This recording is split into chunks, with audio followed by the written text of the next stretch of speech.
আসসালামু আলাইকুম রহমতুল্লাহ বরকাতু। আমি ইনামুল্লাহ বলছি লন্ডন থেকে। ওয়ালাইকুম আসসালাম রহমতুল্লাহ বরকাত। জি বলেন। আমার প্রশ্ন হলো, ভূমিষ্ঠ হয়ে যে সন্তান মারা যায় সে কিভাবে সম্পত্তির অংশীদার হয় এবং এই সম্পত্তির অংশীদার মারা কিভাবে যায়? প্রভাব ফেলে? বুঝলাম না, ক্লিয়ার। যে সন্তান ভূমিষ্ঠ হওয়ার পরই মারা যায়, জীবিত হুম। থাকে না, শব্দ করে একবার পরে মারা যায়, সে সম্পত্তির অংশীদার হইয়া সম্পত্তি বন্টনে কিভাবে প্রভাব ফেলে? তার এই যে বাচ্চাটি মারা গেল না, হ্যাঁ। তার বাবা ধরেন ওর ওর পেটে মাতৃগর্ভে ছিল, সেই সময় তার বাবা মারা গেছে। বুঝা গেছে? আচ্ছা। তাহলে তার আগে তার বাবা মারা গেছে। আর এই বাচ্চাটি ভূমিষ্ঠ হইলো, তাহলে তার ভাগ বসে গেছে।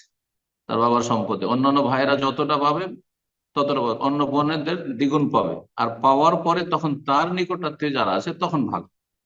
সে তো দুনিয়ায় থাকলো না, কিন্তু তার সম্পদ তার ভাগে দিতে হবে একটা ভাগ। জি, এটাই হচ্ছে এর উদ্দেশ্য। জি। এজা উস্তুহিল্লাল মাউলুদ ওর রেসে, বাচ্চা যদি কান্না করে উঠে, মানে জীবিত ভূমিষ্ঠ হয়, তাহলে সে উত্তরাধিকারী হবে, ওয়ারিস হবে। জি। জাযাকাল্লাহ।